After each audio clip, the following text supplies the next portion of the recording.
Assalomu alaykum aziz yurtdoshlar. Biz Urganch shahar markazida Lo'choy ko'chadamiz. Poxlonmoq deb aytiladi. Medinusdan yaqin, Dehqon bozoriga yaqin. Bu yon tarafimiz Vodolot to'yxonaga chiqadi. Bu yonimiz Al-Xorazmiy ko'chaga chiqadi. Shu yerda 4 qavat domimizning 3-qavatida 2 xona sotib olib chiqqan ekan. Shuni birgalikda ko'rib chiqamiz. Esa ketdik. Aziz yurtdoshlar, 3-qavatga keldik. Aytib o'tganim 4 qavatli domimizning 3-qavatida 2 xona eshiklarimiz yine turistik yaxshi eshiklardan o'rnatilgan ekan. Bismillahirrahmanirrahim. Giraverish prixожий qismimiz bo'ladi. Bu yerda ko'rib turgan jihozlarimiz qoladi. Eshiklarimiz ham ishini qarashni MDF eshiklardan qo'yilgan ekan. Bu yonimiz oshxona bo'ladi. O'ng tarafimizda sanuzel. Bu yonimiz zal, bu yonimiz spalnya. Zalimizda ishini balkonni qo'shib bergan, ochib bekli balkon bo'lgan, bu yerni qo'shib berganlar. Devorlarimiz fonda ekan. Konditsionerim bor ekan, artel.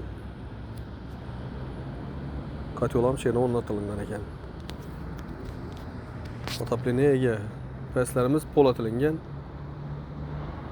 Televizor zonamiz, televizor ham qoladi ekan. Bog'cha maktabdan muammo yo'q aziz yurtdoshlar. Hamma ish yarimizda. Bu yerimiz spalnya. Bu yerda ishi ko'rib turgan shkaflarimiz ham qoladi. Oynalarimiz ham ishini qarashni oynadan qo'yilgan, plastik, bu yerga registr o'rnatilgan. Bu yerda ko'rib turgan jihozlarimiz hamma ishi qoladi.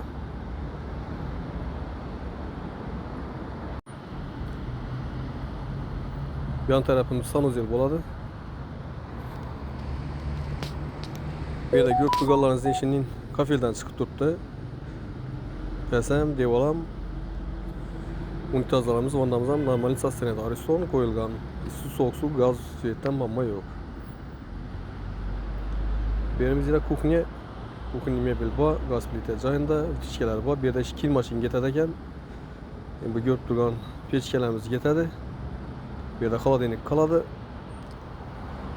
Bu yerda oynasi yine plastik akvaryumlardan almashgan. Bahasini aytib o'taman aziz yurtdoshlar, 315 million so'm ekan. Srochniy sotuvga qo'yildi. Medinusdan yaqin, Dehqon bozoriga yaqin, Ablasoy Bonisani yanında. Keyingi roliklarga chalib sog'lom bo'linglar.